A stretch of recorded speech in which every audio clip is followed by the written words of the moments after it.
ठीक. सुरुवातीची प्रार्थना गायची. हो. प्रार्थना सुरुवातीची. गायची. सगळ्यांनी प्रार्थना म्हणायची.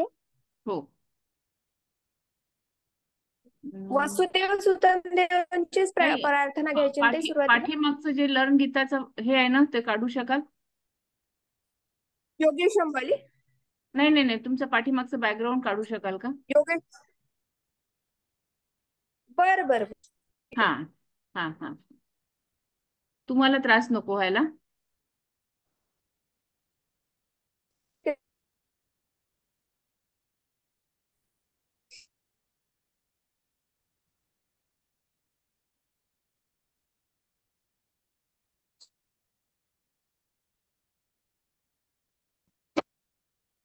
हा, ठीक आहे.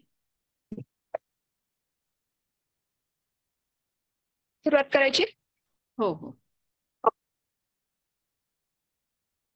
वसुदेव सुतन देवांचीच प्रार्थना घ्यायची आहे ना ताई. हो हो.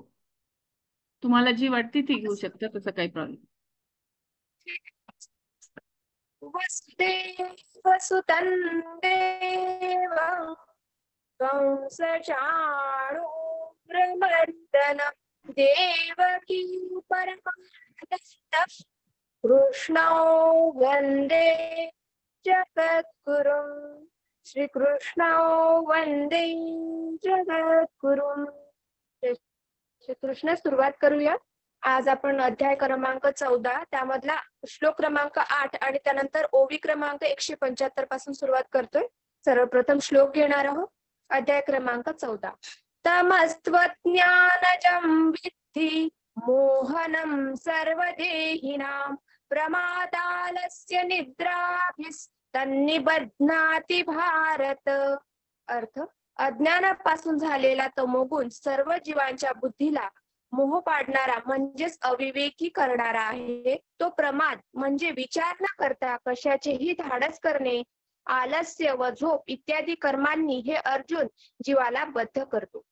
सुरुवात करूया. ओवी क्रमांक 175.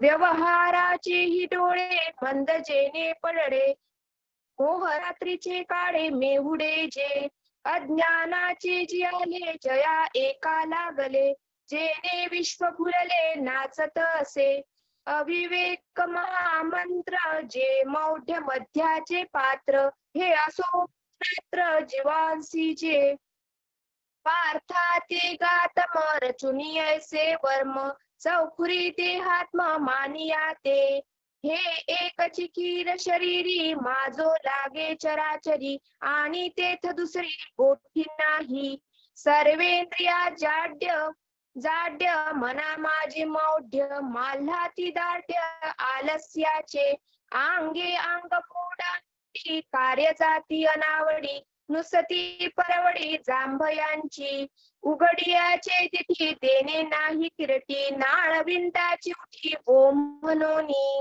पिढी तोंडी नेणे कानी मुरडी, तयाची पुरी मुरकुंडी उकलू नेणे, पृथ्वी पाताळी जावो का आकाश ही वरी येवो, परी उठणे हा भावो उपजो नेणे, उचितानुचित आगवे झांसुरता नाठवे जीवे, जेथींचा तेथ लोढावे ऐसी मेधा, उभवनी करतडे पडिधाये कपोळे, पायांचे शिरियाडे मांडू लागे, आणि निद्रेविषयी चांग जीवी आग, झोपी जाता स्वर्ग वावो म्हणे, ब्रह्मायु जे मानिजे लियाची असीजे, हे वाचून तुझे व्यसन नाही, का वाटे जाता भोगे कल्हाताही डोळा लागे, अमृत ही परीने घे जरी नीद आली, देवीची आक्रोश बळे व्यापारे कोण एक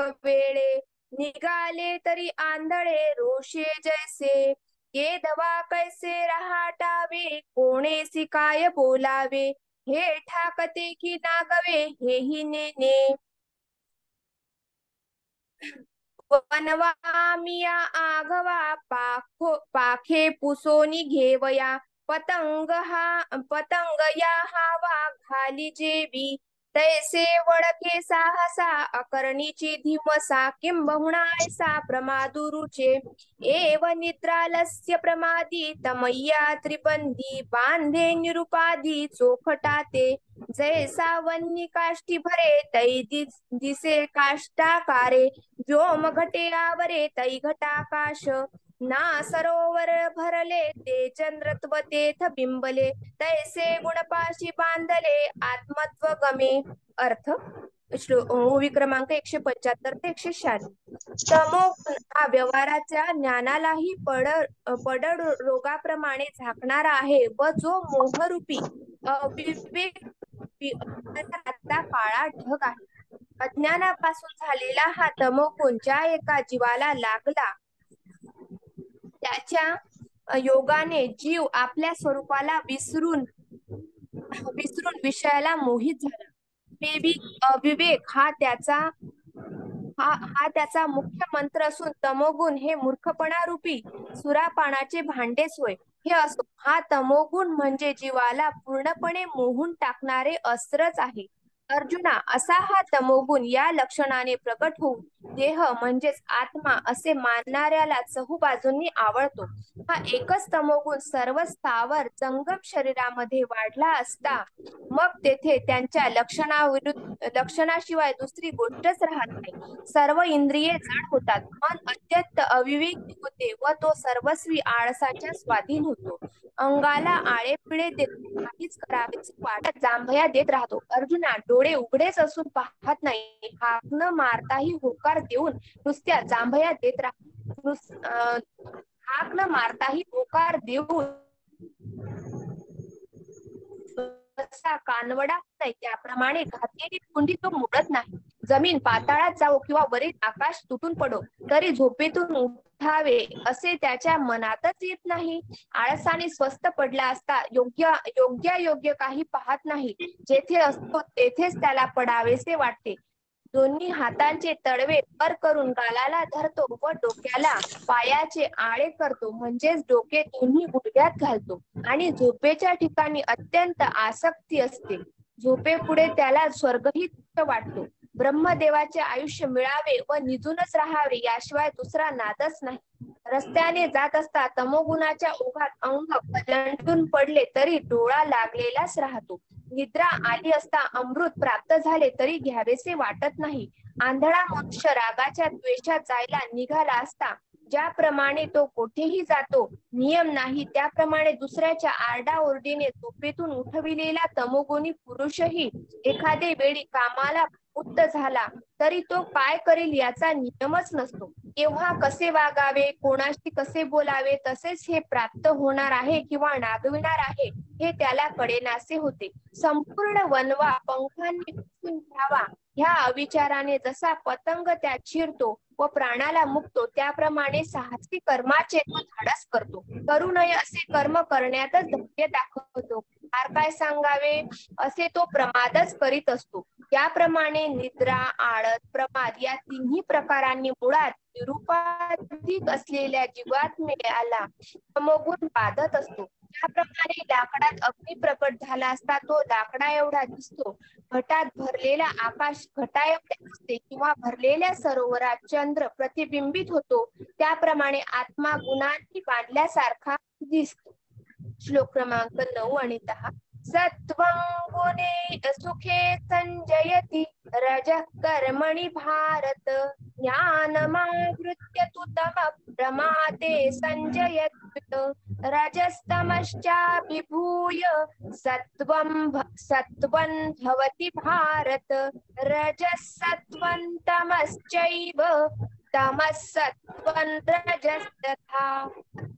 सत्वगुण सुखात आसक्त करतो, रजगुण कर्मात आसक्त करतो व तमोगुण ज्ञानाला झाकून प्रमादात आसक्त करतो. केव्हा रजगुण व तमोगुण यांना दाबून सत्वगुण असतो तर केव्हा सत्वगुण व तमोगुण यांना दाबून रजोगुण असतो आणि केव्हा सत्वगुण व रजोगुण यांना दाबून तमोगुण असतो. ओवी क्रमांक 197. पै परिहरुणी कफवात जै देही आटोपे पित्त ते करी संतत संतप्त देह जेवी का वर्ष आतप जैसे निशितची दिसे तेव्हा होय हिवैसे आकाश हे नाना जागृती लोकुनी ये सुषुप्ती तै क्षण एक चित्त वृत्ती तेची होय तैसी रजत मे हारवी जैसे सत्व माझू मिरवी तैची करवी म्हणवी सुखिया नामी तैसेची सत्वरज लोकुनी तमाचे भोज वडके तै सहज प्रमादी होय तयाची गा परिपाठी सत्वतमा ते पोटी घालुनी जेव्हा उठी रजो गुण तेव्हा कर्मा वाचुनी काही आन गोमटे नाही ऐसे मानी देही देहराज त्रिगुण निरूपण श्लोकी सांगितले जाण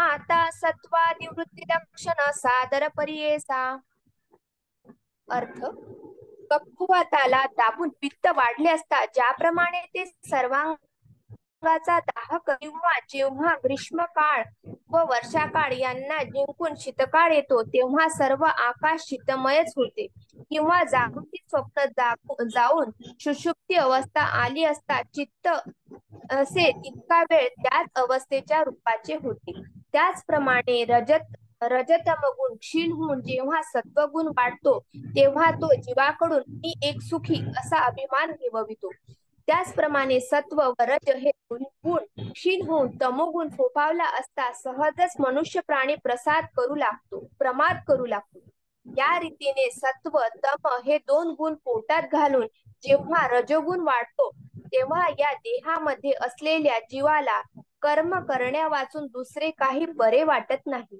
याप्रमाणे मागे सत्व रज तम या तीन गुणांची लक्षणे सांगितली आता सत्वादी गुण वृद्धी पावले असता कोणती लक्षणे होतात ते सांगतो लक्ष देऊन ऐका ओवी क्रमांक 111 211 श्लोक क्रमांक 11 सर्वद्वारेष्वेस्मिन् प्रकाश उपजायते ज्ञानं यदा तदा विद्यात् विवृत्ति तत्त्वमित्युत क्रमांक 12 लोभ प्रवृत्तिरारंभ कर्मणामशमस् रजस्येतानि जायन्ते विवृद्धे भरतर्षभ श्लोक क्रमांक 13 अप्रकाशो प्रवृत्तिश्च प्रमादो मोह एव च येतानि जायन्ते विवृद्धे गुरुनन्दन श्लोक क्रमांक 14 यदा सत्वे प्रवृद्धे तु प्रलयं याति देहभृत् तदोत्तमविदां लोकान् अमलान् प्रतिपद्यते रजसि प्रलयं गत्वा कर्मसङ्गेषु जायते तथा प्रलीनस्तमसि मूढयोनिषु जायते अर्थ या देहामध्ये असलेल्या सर्व इंद्रियांच्या द्वारातून विवेक ज्ञान प्रकट होऊ लागले असता म्हणजे सर्व इंद्रिये विवेक ज्ञानपूर्वक व्यापार करू लागली असता सत्वगुणाची वृद्धी झाली असे जाणावे रजोगुण वाढला असता परिद्रव्याचा अभिलाष शरीर व इंद्रिये कर्मे करण्याकडे प्रवृत्ती कर्माची सुरुवात चित्तात अशांती असणे म्हणजे राग द्वेष इत्यादी विकारांपैकी काहीतरी विकार चित्तात राहणे व वस्तूच्या प्राप्तीची प्रबल इच्छा ही लक्षणे होतात तमोगुण वाढला असता अविचार कर्म करण्यास आळस प्रमाद अविवेकी असे लक्षणे होतात सत्वगुण वाढला असता जेव्हा जीव मरतो तेव्हा तो स्वर्गादी पुण्य लोकात जातो तसेच रजोगुण वाढला असता जीव मरण पावला तर तो कर्मासक्त असा मनुष्य लोकात जन्म घेतो त्याचप्रमाणे तमोगुण वाढला असता मरणाऱ्यास पशु पक्षी कृमी इत्यादी पुढे योनीत जन्म येतो ओवी क्रमांक 205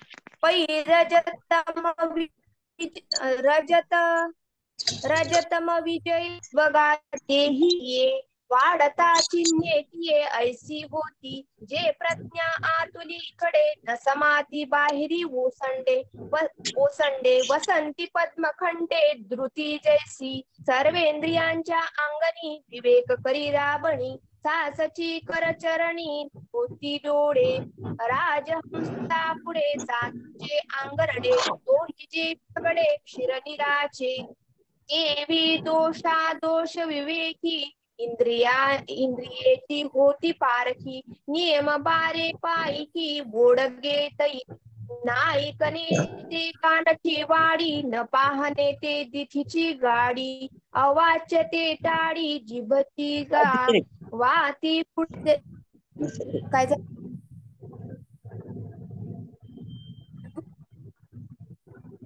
हाती पुढा जैसे पडो लागे काळ वसे, निषिद्ध इंद्रिया तैसे समोर नोहे, धाराधर काळे महानदी उचंबडे, तैसी बुद्धी पघडे शास्त्र जाती, हवा पुनवेच्या दिवशी चंद्रप्रभा धावे आकाशी, ज्ञानी वृत्ती तैसी फाके सैघ, वासना एकवटे प्रवृत्ती ओहटे, मानस विटे विषयावरी.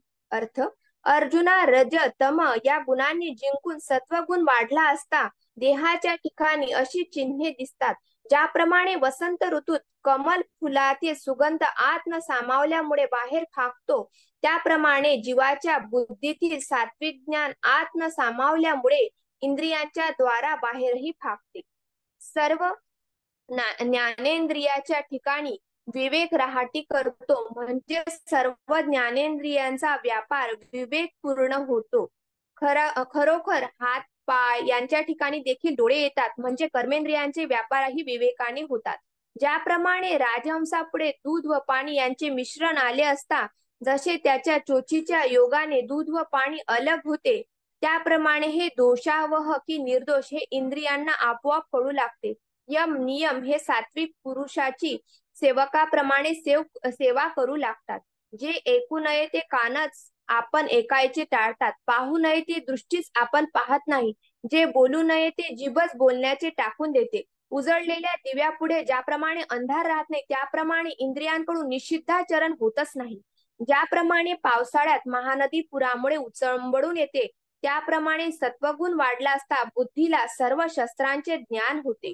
अर्जुना, पौर्णिमेच्या दिवशी पूर्णचंद्र झाला असता त्याचा प्रकाश सर्व आकाशभर पसरतो, त्याचप्रमाणे सत्वगुण वाढला असता बुद्धीचे ज्ञान सर्वत्र पसरते.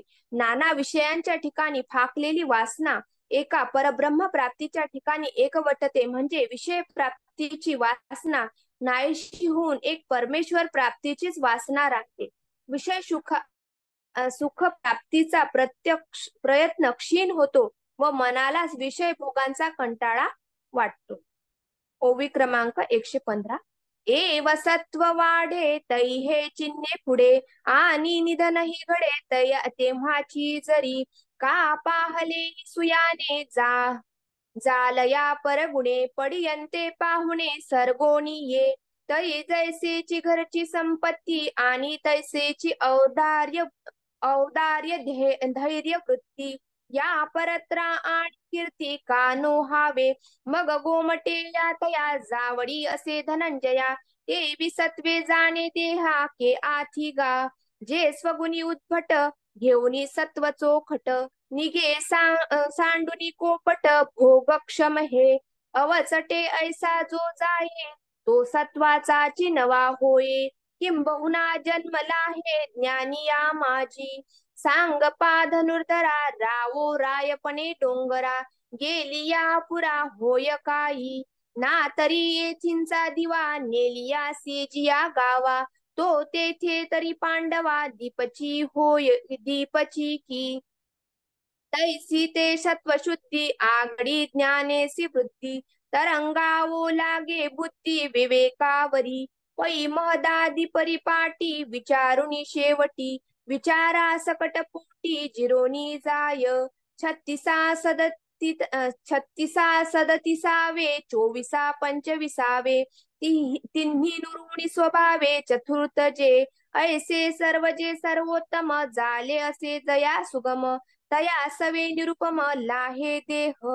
अर्थ, याप्रमाणे सत्वगुणाची वृद्धी झाली असता ही लक्षणे होतात. अशा सत्वगुणाच्या वृद्धीतच जर मरण आले तर ज्याप्रमाणे सर्व धान्यादिकांची विपुल समृद्धी असून मेजवानीचा प्रसंग असावा व तेव्हाच स्वर्गातून प्रिय पाहुणा यावा, किंवा आपल्या घरी विपुल संपत्ती असून त्याबरोबर सढळ हाताने दान देण्याची प्रवृत्ती व धैर्य असावे, तर इहलोकात त्याची कीर्ती व परलोकात त्याला सुख का प्राप्त होणार नाही? अर्जुना, मग त्याच्या त्या उत्तम गतीला उपमा देण्याला दुसरे काही आहे काय? त्याप्रमाणे सत्वगुणाची वृद्धी होऊन मरण आले असता सत्वाला सोडून त्याचा देह कोठे जाणार? आपल्याला स्वभाव गुण कर्मानुसार विहित केलेल्या धर्माचे अत्यंत एकनिष्ठपणे आचरण करून संपादन केलेल्या सत्वगुणाचा उत्कर्ष घेऊन जो विषयाचा भोग घेण्यास समर्थ असलेल्या या देहरूपी खोपडीतून बाहेर पडतो, अशा रीतीने जो अकस्मात देह सोडून जातो तो सत्वगुणी राहून नवा देह प्राप्त करून घेतो. फार काय सांगावे, तो ज्ञानी पुरुषाच्या कुळातच जन्म घेतो. हे अर्जुना, राजा राजा असताना डोंगरावर गेला म्हणून त्याला कमीपणा येतो काय, सांग बरे? किंवा अर्जुना, येथील दिवा जवळच्या गावात नेला असता तेथेही तो दिवाच असतो की नाही? त्याप्रमाणे सत्वगुणाच्या वृद्धीने ज्ञानाची विशेष होत असते व बुद्धी आत्मविवेकावर तरंगू लागते, म्हणजे आत्मज्ञात्म विवेकच करीत राहते. ही बुद्धी महदादी तत्वांचा क्रमाने विचार करून शेवटी विचारासकट तेथल्या तेथे नाहीशी होते.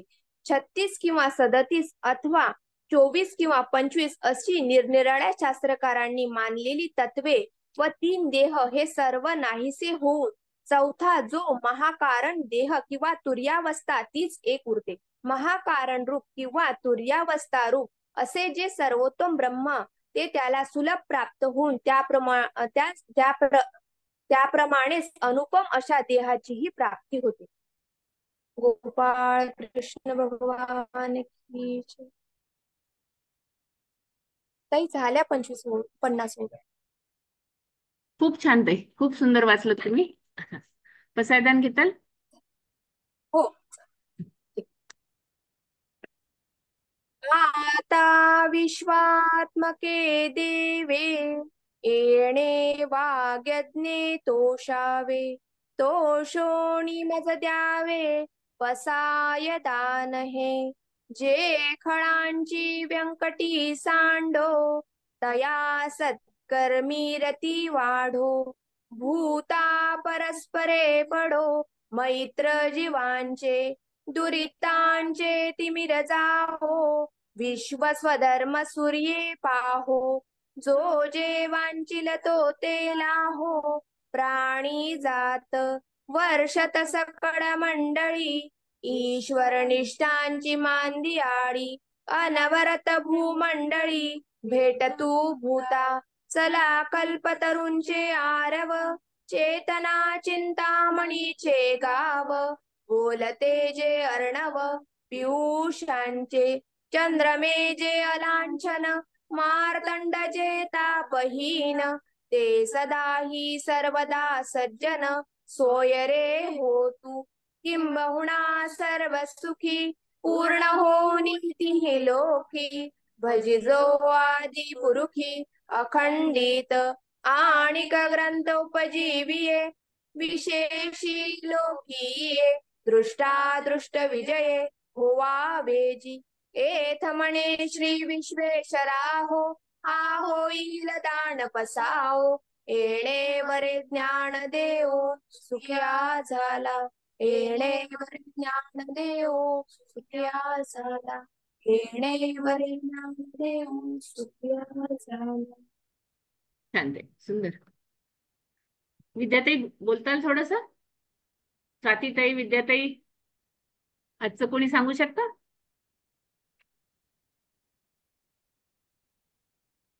हँड रेस करा.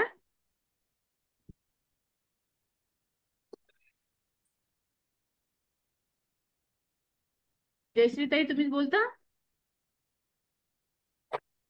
नाही.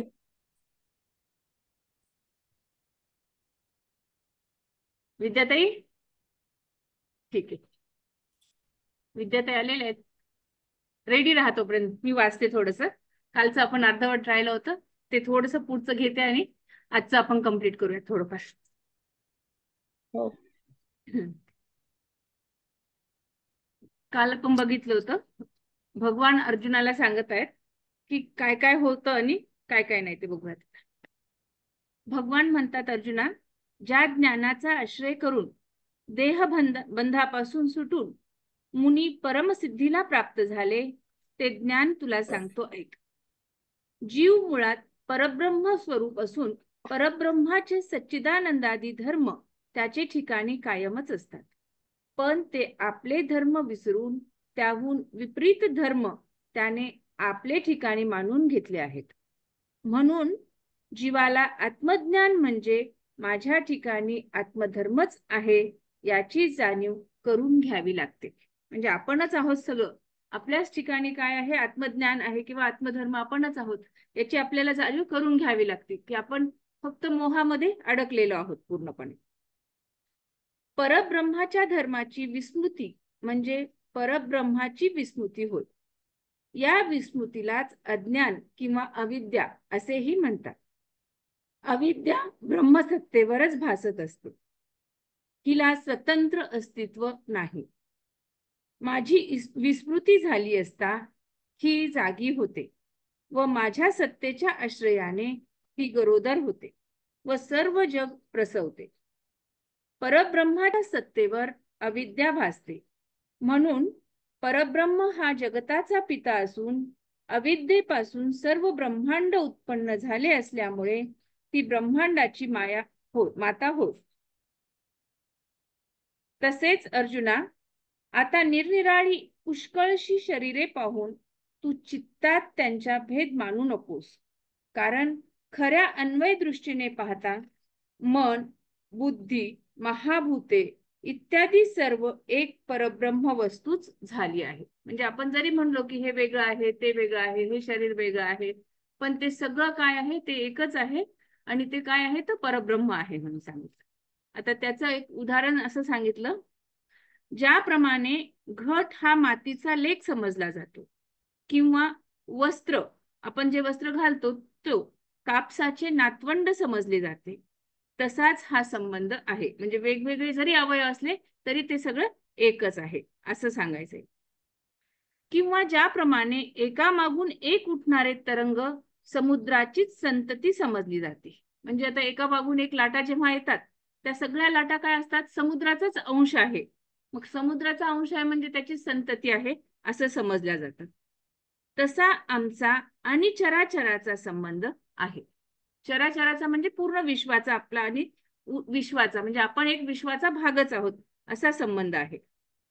म्हणून ज्याप्रमाणे विस्तव किंवा ज्वाला दोन्ही विस्तवच होत, त्याप्रमाणे मीच सर्व चराचर असल्यामुळे माझा व चराचराचा संबंध लावणे खोटे आहे. म्हणजे काय झालं याच्यामध्ये की सगळं आपण वेगवेगळं जरी म्हणलो या गोष्टींना तरी पण ते एकच आहे. जसं की त्यांनी उदाहरण सांगितलं की विस्तव आणि ज्वाला ह्या दोन्ही पण एकच आहे, त्याला आपण विस्तवच म्हणू शकतो. तसंच काय सांगितलं की माझा आणि चराचराचा संबंध लावणे खोटे आहे. म्हणजे मीच चराचर आहे किंवा चराचरातच मी आहे अशा पद्धतीने. देह हा आपल्या अवयवांनी झाकला जात नाही, ते त्याचे रूपच असते. म्हणजे तो काही अवयवांनी हा वेगळा असतो असं नाहीये, तर ते त्याचे रूपच असते. म्हणून जग बाजूला सारून मला पाहण्याची आवश्यकता नाही. म्हणजे जग हे वेगळं आणि मी हा वेगळा असं नाही आहे, तर मी हा चराचरामध्येच पूर्ण आहे. संपूर्ण विश्वात मीच आहे हे तू जाण. पण असे आपल्या स्वरूपाला न जाणल्याने जीव बद्ध होतो. म्हणजे जीव अज्ञानी होतो. बद्ध होणे म्हणजे अज्ञानी होतो. प्रकृतीपासूनच सत्व, रज आणि तम या 3 गुणांची उत्पत्ती झाली असून तेच जीवाला बंधन करीत असतात. आता प्रकृतीपासूनच हे तिन्ही गुण तयार झालेले आहेत की रजोगुण काय आहे, सत्वगुण काय आहे आणि तमोगुण काय आहे. आणि याच्यामुळेच आपण पूर्ण मायेमध्ये अडकले जातो. ह्या 3 गुणांमुळेच आपण मायेमध्ये अडकलं जातो. आता त्यात प्रत्येक गुणांचे थोडस वैशिष्ट्य सांगितलेलं आहे की रजोगुण काय आहे ते बघा. आता त्यात सत्वगुण जो आहे तो सत्वगुण हा निर्मळ, प्रकाशरूप व निरुपद्रवी असून सुखाच्या संगाने व ज्ञानाच्या संगाने मी सुखी आहे, मी जाणता आहे असे अभिमानाने जीवाला बंधन करतो. म्हणजे काय होतं की या ठिकाणी तो सुखाच्या संघाने, सुखाचा संघ म्हणजे काय, एकमेकांमध्ये अडकली म्हणा, किंवा आपण एकमेकांमध्ये मिसळून जाणे म्हणा, अशा पद्धतीने. तर तो काय करतो की निर्मळ असतो, प्रकाश रूप असतो, निरुपद्रवी असतो. पण जेव्हा त्याला जास्त सुख होतं की मी असा आहे किंवा मी सत्व गुणाने वाढलेला आहे, तर त्याच्यामध्ये त्याचा थोडासा अभिमान सुरू होतो, की अभिमान बाळगायला सुरुवात करतो तो. आणि अभिमान बाळगल्याने काय करतो मग आता त्याला सुख प्राप्त होते, आणि त्या प्राप्त केलेल्या विषय सुखाच्या व विषय ज्ञानाच्या अभिमानाने तो तळमळतो, त्याला अभिमान वाटायला लागतो आणि म्हणतो, हे माझे महत् भाग्यच ना, आज माझ्यासारखा दुसरा कोणी सुखी नाही. असे म्हणता म्हणता तो सत्व गुणामुळे 8 प्रकारच्या विकाराने फुगू लागतो.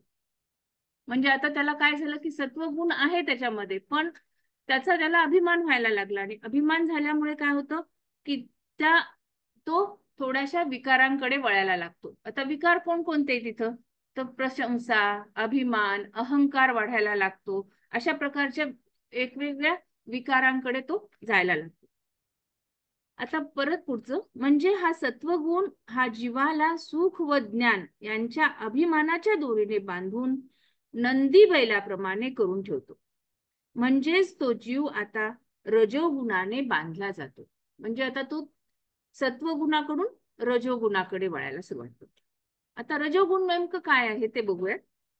रजोगुण हा मनाचे रंजन करणारा असून तो वासना व आसक्ती यांना उत्पन्न करणारा आहे. तो जीवाला फळाच्या इच्छेने फलात आसक्त करून बंधन करतो.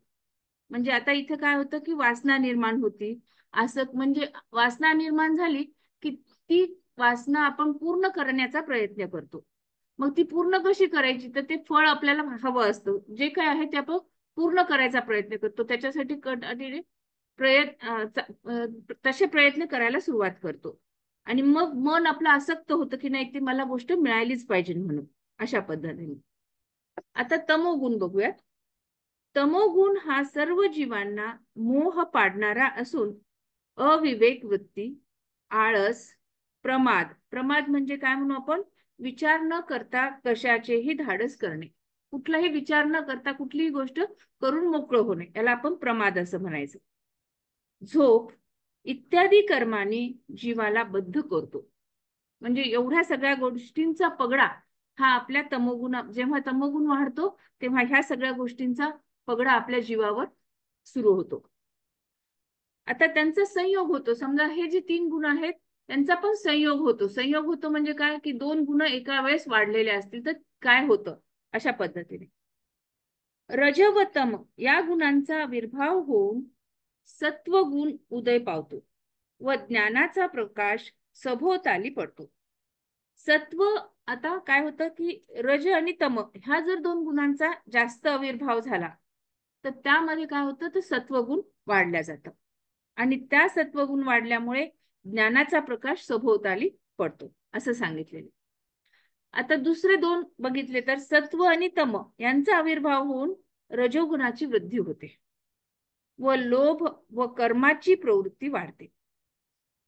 तसेच सत्व आणि रज यांचा संयोग होऊन तमगुण वाढतो. म्हणजे जेव्हा आपण 2 गुणांचा संयोग झाला तर तिसरा गुण त्याच्यामध्ये वाढलेला जास्त दिसतो, की रजगुण असेल आणि तमगुण असेल तर दुसरा गुण वाढतो, सत्वगुण वाढतो. सत्वगुण आणि तमगुण असेल तर रजोगुण वाढतो, किंवा मग सत्व आणि रज असेल तर तमोगुण वाढतो, अशा पद्धतीने.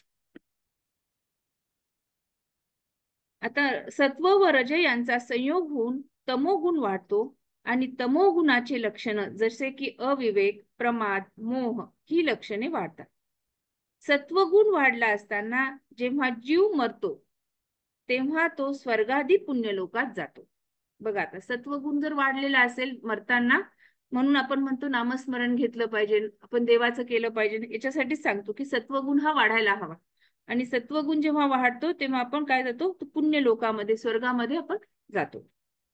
रजोगुण वाढला असता जेव्हा जीव मरतो तेव्हा तो कर्मासक्त अशा मनुष्य लोकात जन्म घेतो. आता इथे रजोगुण वाढला असेल तर कर्मासक्त म्हणजे कर्माला प्राधान्य देणारा असा मनुष्य जन्म आपल्याला प्राप्त होतो. त्याचप्रमाणे तमोगुण वाढला असता मरणाऱ्या जीवास पशु पक्षी कृमी इत्यादी मूढ योनीत जन्म येतो. म्हणजे जेव्हा तमोगुण जास्त वाढतो तेव्हा आपण काय होतो की पक्षी म्हणा कृमी म्हणा अशा मूढ योनीमध्ये आपला जन्म होतो.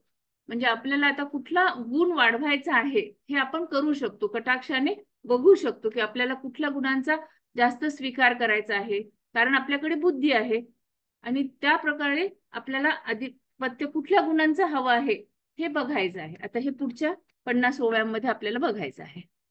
इथं आपण थांबूयात. अजून कोणाला काही बोलायचं असेल तर बोला. मी सर्वांना हे करते, अनम्यूट करते.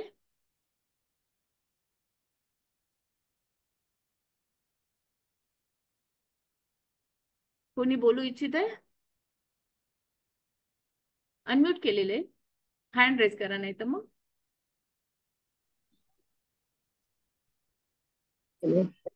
हा.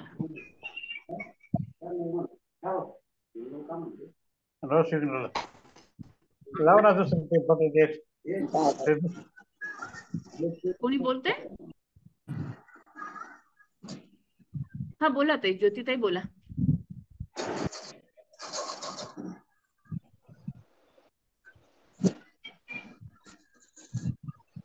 ज्योतिताई तुम्हाला अनम्यूट केलं आहे.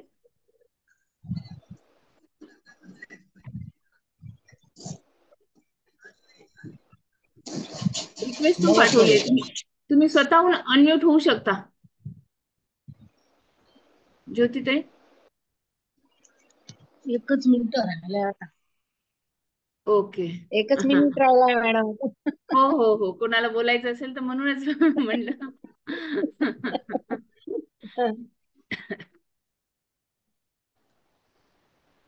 दादा नसल्यामुळे होमवर्क करावं लागत आहे. हॅलो. हा हॅलो. बोला ताई. आज छान सांगितलंय सत्व रज तमो गुणांचं. अरे वा. म्हणजे तुम्हाला पण छान वाटलं. आता. ज्ञानेश्वर हे जे ओव्या होत्या त्या पण छान वाटल्या. हा. सगळ्या म्हणजे छान समजल्या आहेत आता त्या. मला पुढच्या ओव्यांची उत्सुकता आहे की काय असेल. बरोबर. इव्हन मला सुद्धा तसंच होतंय अगदी की कधी हा क्लास येतो आणि कधी आपण ऐकतो पुढच्या ओव्या म्हणून छान वाटायला लागले अगदी. छान सांगितलं आजचं, म्हणजे लक्षात राहण्यासारखं सांगितलंय आज सगळं. जे काय ज्ञानेश्वरीचा अर्थ होता तो खूपच छान वाटला. आता चांगलं समजायला लागलं, गोडी लागायली आता. गोडी लागायली. हा, खरंच आहे. बरोबर आहे. गहन विषय सोप्या शब्दात सांगताय तिथे सगळं. बरोबर आहे. अजून काही कोणाला बोलायचंय? आपला विषय कोणाला सांगायचा असेल तर विषय सांगू शकता. पण वेळ झाली बहुतेक. हा, वेळ झालेली आपली. ठीक आहे, आपण आज इथे थांबूया. परत उद्याचे 50 ओव्या घेऊन. कोण वाचणार उद्या? उद्या एकादशीचं पारायण आहे. सोमवारपासून परत सुरू करूयात. सोमवारसाठी नावं द्या कोणीतरी. ठीक आहे.